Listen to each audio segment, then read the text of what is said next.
Hello साथियों, copy pen निकाल लो अपनी। चलिए पढ़ते हैं। तो अलजेब्रा की ये तीसरी वीडियो है, थर्ड पार्ट है। तो इसमें समीकरण के बारे में और देखेंगे, समीकरण हल कैसे करते हैं और उसमें किस तरह के सवाल आते हैं वो सब देखेंगे। वर्ड प्रॉब्लम भी देखेंगे आगे चल के। तो उससे पहले मैं कुछ बातें बता देता हूँ। देखो, एलएचएस और आरएचएस के बारे में बात करेंगे हम। एलएचएस और आरएचएस की बहुत इंपॉर्टेंस होती है। इक्वल टू के लेफ्ट हैंड वाली साइड को एलएचएस कहते हैं, राइट हैंड साइड को आरएचएस कहते हैं। तो ये इक्वल टू का मतलब होता है दोनों चीज बराबर। अगर इधर 50 ग्राम है वजन तो इधर भी 50 ग्राम होगा। इसको इस फिगर से समझाया जैसे एक तराजू होता है, ठीक है ना, उसकी तरह से आपको समझाया गया। एक बात तो ये सीख ली हमने। दूसरा एक होता है शब्द स्थानापन्न। स्थानापन्न, इसको अंग्रेजी में बोलते हैं ट्रांसपोज। ट्रांसपोज, इसका मतलब क्या होता है? इसका मतलब ये होता है, ये है equal to left hand side से चीज कोई राइट हैंड साइड भेजी जाएगी या राइट हैंड साइड से कोई चीज लेफ्ट हैंड साइड लाई जाएगी। जब भी राइट हैंड साइड से लेफ्ट हैंड साइड और लेफ्ट हैंड साइड से राइट हैंड साइड लाई जाएगी तो प्लस वाली चीज जो है इक्वल टू के उधर की तरफ जाके माइनस हो जाएगी, माइनस वाली उधर जाके प्लस हो जाएगी, मल्टीप्लाई वाली चीज जाके उधर डिवाइड में आ जाएगी इधर नीचे की तरफ, या इसको ऐसे लिख लो। और डिवाइड वाली चीज जो है किस में चली जाएगी? मल्टीप्लाई में चली जाएगी। तो ये रूल याद रखना ट्रांसपोज का, इक्वेशंस को सॉल्व करने के लिए। जैसे इस वाले सवाल में हमारे को करना क्या पड़ता है, हमारे को जो चर होता है, जो वेरिएबल होता है, उसको तो लेफ्ट हैंड साइड में कोशिश करें मेंटेन करें और लेफ्ट हैंड साइड में रहे, और बाकी की जितने भी फिक्स्ड क्वांटिटी होती है उनको राइट हैंड साइड में ले जाए। तो वो कैसे लेके जाते हैं? ट्रांसपोज करके ले जाते हैं, स्थानापन्न करके ले जाते हैं, यानी पक्ष बदलने को ही एक पक्ष से दूसरे पक्ष पे भेजना। लेफ्ट हैंड से राइट हैंड साइड को बोलते हैं, वो करते हैं। वो कैसे होता है? चिन्ह बदल के होता है। जैसे यहाँ -5 था, ये लेफ्ट हैंड साइड में था, इसको राइट हैंड साइड में लाने के लिए जैसे यहाँ लाए तो ये -5 जो है क्या बन गया है बच्चों? ये प्लस बन गया। यही सीखना है, इतना सही बताना है। और दिखा देता हूँ। जैसे 3p-10 है, इस -10 को इधर की तरफ लेकर आएंगे तो ये क्या बन जाएगा? +10। तो ये 15 हो गया, 5 और 10 जोड़ के। इसी तरह से ये 12 है, इसको हम दूसरी तरफ लाएंगे तो ये क्या हो जाएगा? -12। ये तो हो गया स्थानापन्न। दूसरा तरीका क्या है? वो भी सिंपल सा है। दोनों तरफ सेम चीज को जोड़ दो। जैसे कि इधर -10 है तो इस तरफ इसको खत्म करना है -10 को, तो इसमें क्या करो? +10 यहाँ जोड़ दो, +10 यहाँ जोड़ दो। अब -10 और +10 क्या बन गया? -10। यहाँ भी आपने +10 जोड़ दिया लेफ्ट हैंड साइड में, राइट हैंड साइड में भी +10 जोड़ दिया, तो कोई फर्क पड़ेगा? जैसे इधर 50 ग्राम, इधर 50। अगर तुमने 1 किलो वजन इधर जोड़ा, 1 किलो वजन इधर जोड़ दिया, तो कोई फर्क पड़ा? तराजू तो अभी भी एकदम सतर रहेगा। वही काम यहाँ करते हैं। मतलब कि स्थानापन्न करने के अलावा एक और टेक्निक होती है, जिसका मैं नहीं कह रहा कि आप इस तरह से करो, लेकिन समझने में कोई दिक्कत नहीं है।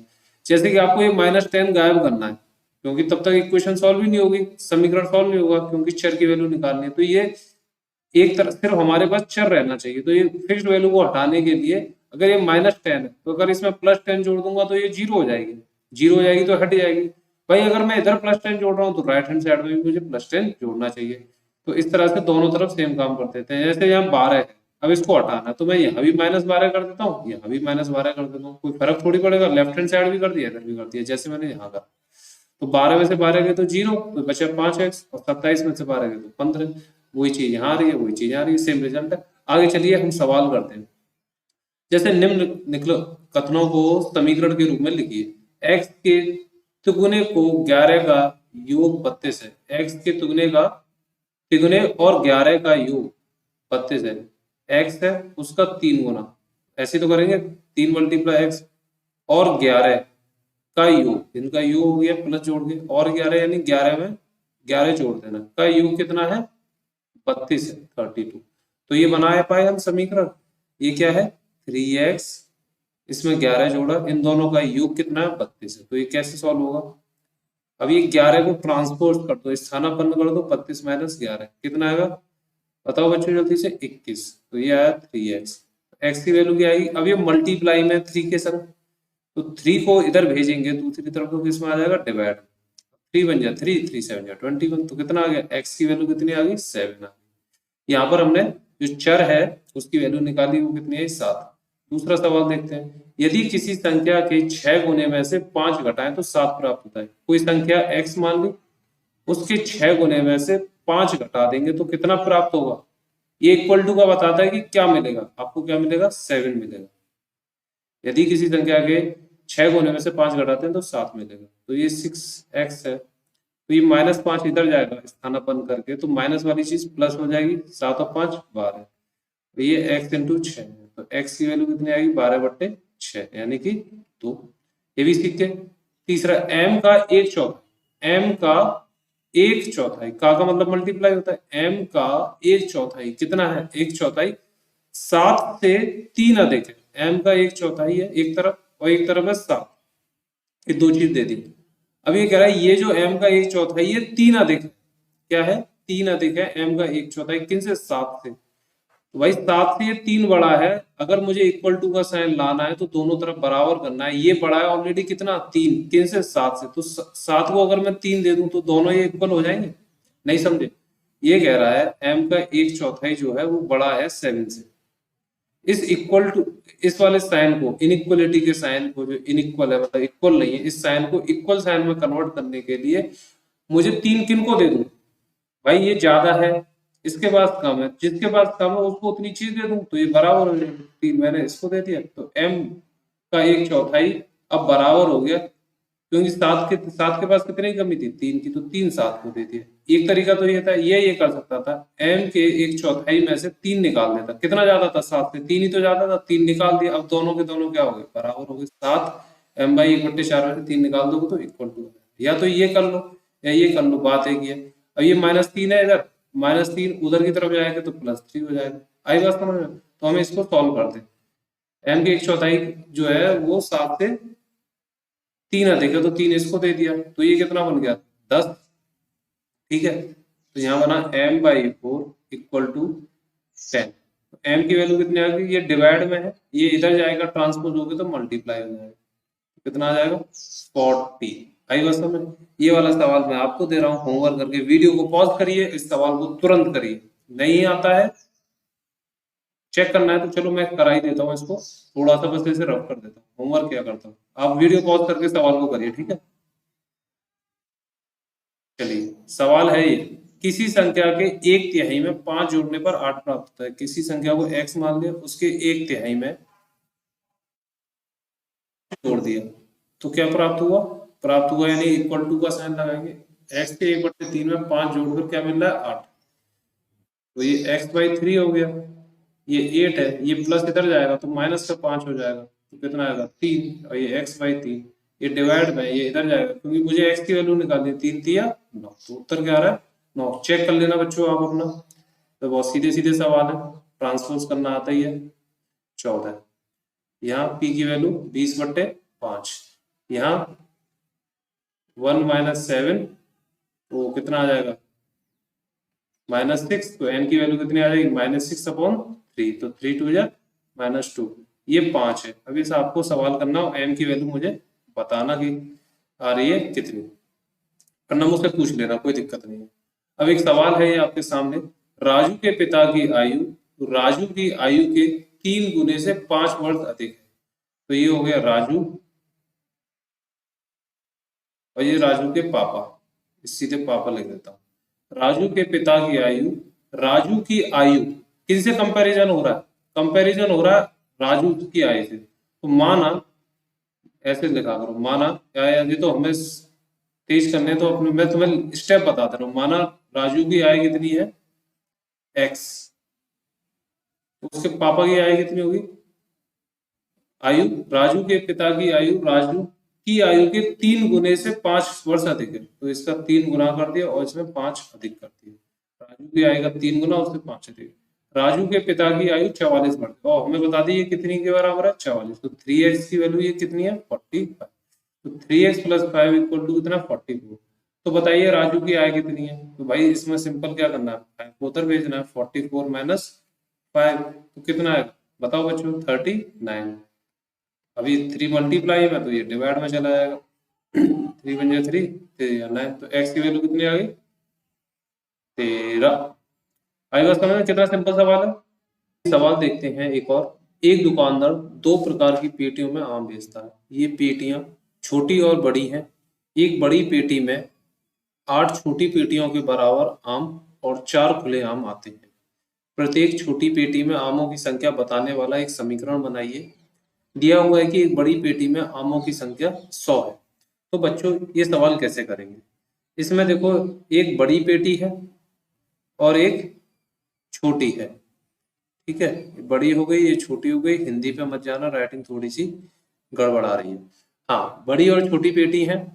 इसमें बोल रहा है कि बड़ी पेटी में जितने आम आते हैं ना, वो कितने आते हैं? वो 8 छोटी पेटियों के बराबर आम आते हैं और 4 खुले आम आते हैं, ठीक है। तो बड़ी पेटी में जो आम आएंगे वो कितने आएंगे? मान लो एक छोटी पेटी में कितने आम आते हैं? एक छोटी पेटी में आम आते हैं x। तो 8 8 छोटी पेटियों में कितने आएंगे? 8x। और 8x में अगर मैं 4 जोड़ दूं, 8x में 4 खुले और आम जोड़ दूं, तो ये किसके बराबर हो जाएंगे? बड़ी पेटी में। एक बड़ी पेटी में कितना आम आ रहा है? ये क्या बन गया? बीडी नहीं बनाना, बड़ी बनाना है ना। एक बड़ी पेटी में, एक बड़ी पेटी, देखो ये बड़ी पेटी है, एक छोटी पेटी है, ठीक है। हमने कहा एक छोटी पेटी में x आम आते हैं। तो 8 छोटी में कितने आएंगे? 8x। ये कह रहा है एक बड़ी पेटी में 8 छोटी पेटियों के बराबर आम प्लस 4 खुले आम आते हैं। तो 8 छोटी पेटियों में कितने आम आएंगे? 8x प्लस 4 आम और जोड़ दो, तो क्या पता चलेगा एक बड़ी पेटी में कितने आम आ रहे हैं। हमें बता रखा है एक बड़ी पेटी में कितने आम आते हैं? 100 आते हैं। तो 8x प्लस 4 किसके बराबर हो गया? 100 के बराबर हो गया। हुआ कि नहीं हुआ? 8x प्लस 4, एक बड़ी पेटी में कितने आम है? 8x प्लस 4, जो कि इक्वल है 100 के। तो 8x इक्वल टू कितना हो गया? 100 माइनस 4 यानी कि 96। तो यहाँ से x की वैल्यू कितनी आएगी? 96 अपॉन 8, 8 बन जाए 8 टू या 60, यानी कि 12 आ गया।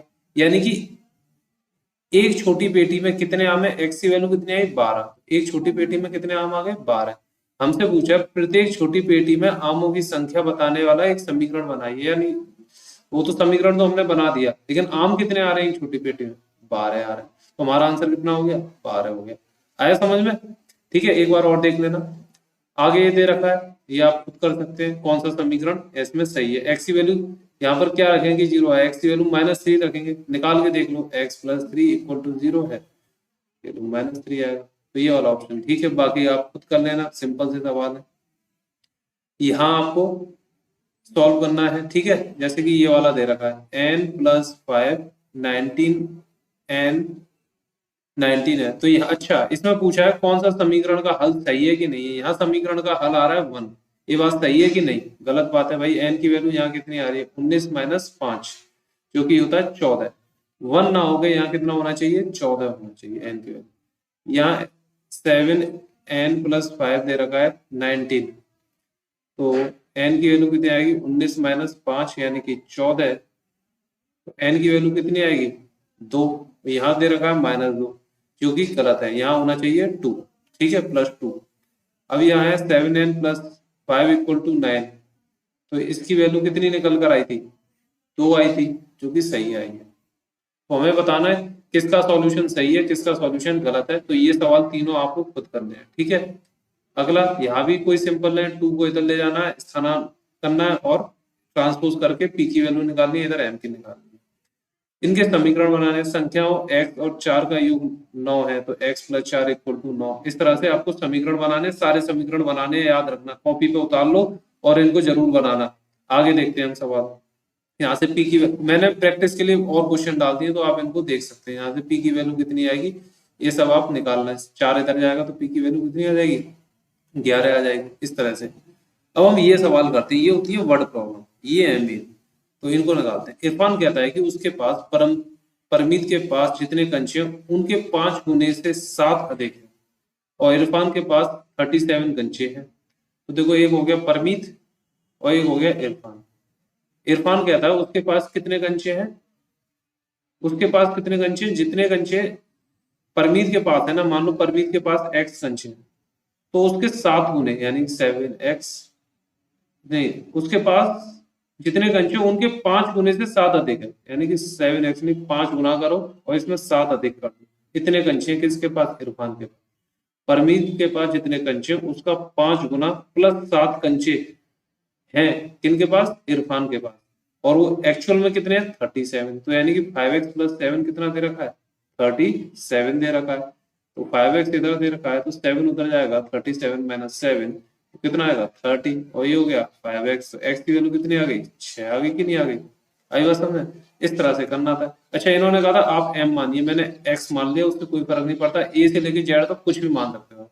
लक्ष्मी के पिता की आयु 49 वर्ष, लक्ष्मी के पिता की आयु जो है, लक्ष्मी के पापा कितनी है 49, उनकी आयु लड़की की आयु के 3 गुने से 4 वर्ष अधिक है। जो लक्ष्मी है, लक्ष्मी कह रही है कि जो इसकी जो 49 जो उम्र है लक्ष्मी के पापा की, वो क्या है, लक्ष्मी की आयु इन्होंने कहा वाई मानो, लड़की की आयु के 3 गुने से 4 वर्ष अधिक है। तो लड़की की आयु कितनी है वाई, उसका 3 गुना, इससे कितनी अधिक है 4 वर्ष अधिक है, यह बात कह रहा है। तो यानी कि ये जो लड़की के पापा की उम्र है वो कितनी है, y का 3 गुना प्लस 4 करते हैं तो ये लड़की के पापा की उम्र आती है, लेकिन एक्चुअल उम्र हमें बता रखी है 49 है। तो इसको आप सॉल्व करिए बच्चों, 3y प्लस 4 इक्वल टू 49 कितना होता है, तो y की वैल्यू यहाँ से निकाल दीजिए, ठीक है ना। आपको ये निकालनी है, मैं नहीं निकालूंगा। आगे देखते हैं, इसको रफ कर देते हैं थोड़ा सा। आगे सवाल है, अध्यापिका बताती है कि उनकी कक्षा में एक विद्यार्थी द्वारा प्राप्त किए गए अधिकतम अंक प्राप्त किए न्यूनतम अंक का दुगना धन 7 है। प्राप्त किए गए अधिकतम अंक 87 है, न्यूनतम अंक प्राप्त किए गए अंकों का को L लीजिए। ये कह रहा है आप न्यूनतम जो प्राप्त अंक किए गए उनको L मान लीजिए। तो अध्यापिका बताती है उनकी कक्षा में एक विद्यार्थी द्वारा प्राप्त किए गए अधिकतम अंक, हाईएस्ट मार्क्स जो है, प्राप्त किए गए न्यूनतम मार्क अंक का दुगना धन 7 है। मतलब कि जो लोएस्ट पाया है और हाईएस्ट पाया है, अधिकतम अंक पाया है, तो वो बता रहा है कि जिसने लोएस्ट पाए हैं, मान लो लोएस्ट वाले ने एल पाए हैं, ऐसा कहा है, तो अधिकतम वाले ने कितना पाया है, न्यूनतम अंक का दुगना। तो न्यूनतम अंक का दुगना क्या होता है 12, धन 7 यानी कि 7 और ज्यादा कर दो, इतने अंक प्राप्त करें हाईएस्ट वाले ने न्यूनतम वाले से, जिसके सबसे कम आए उसके दुगने से भी 7 ज्यादा है इनके हाईएस्ट वाले के। तो अधिकतम अंक कितने हैं 87 है, ये हमें यहाँ बता रखा है कि ये कितने हैं 87 है। तो बताइए लोएस्ट मार्क्स एक्चुअल में एल की वैल्यू कितनी है, तो भाई 12 प्लस 7 इक्वल टू 87 है, तो यहाँ से निकाल दो 87 माइनस 7 इक्वल टू 80, तो ये 12 आ गया, तो एल की वैल्यू 40 आ गई। आई बात समझ में। इस तरह से सवाल करना है।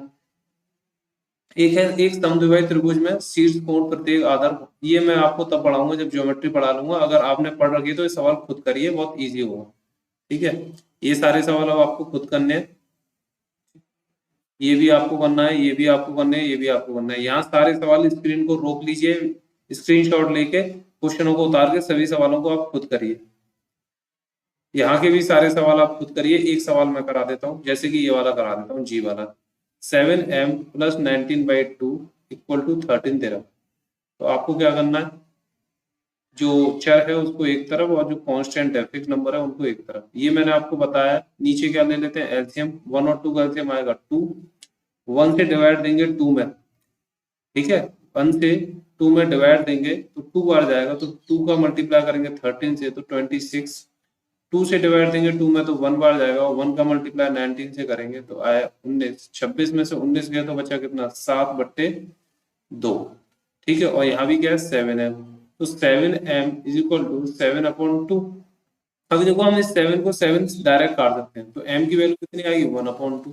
अब आप कह रहे हो ये कैसे काट दिया, तो देखो 7/2 तो था ही, ये वाला जब 7 है तो यहाँ ये किस में जाएगा डिवाइड में जाएगा नीचे, तो 7 से 7 कट जाएगा, अभी भी तो 1/2 ही आ रहा है, तो m की वैल्यू कितनी आ गई यहाँ पर 1/2। तो इस तरीके से आपको ये सारे सवाल करने हैं, ठीक है, ये वाले भी करने हैं। और यहाँ पर ये सवाल है, ये भी मैं आपको करा देता हूँ, जैसे कि ये डी वाला सवाल करा के दिखाता हूँ, 4 + 5p - 1 इक्वल टू 34। देखो ये आप लोगों की प्रैक्टिस हो रही है, प्रैक्टिस इतनी अच्छे से कर लेंगे, जिसका मैथ का बेसिक बिल्कुल हिला हुआ है वो यही सीख के बड़ा होता है, तो उसको सीख लें। जो छोटे बच्चे होते हैं तो आपका बेसिक भी सुधर जाएगा। अब इसको ट्रांसपोज करके 4 है और ये -5 है, तो प्लस का 4 है माइनस का 5 है, तो क्या आएगा -1 आएगा, 5 में से 4 जाएंगे, लेकिन माइनस वाला बड़ा है इसलिए माइनस साइन है 34। अब ये 34 + 1 हो गया तो कितना आ जाएगा 35। तो p की वैल्यू कितनी आ गई 35/5। 5 कितनी बार जा रहा है, 7 बार जा रहा है, तो p की वैल्यू आ गई 7। ठीक है, बाकी का हम नेक्स्ट वीडियो में देखते हैं, तब तक के लिए धन्यवाद।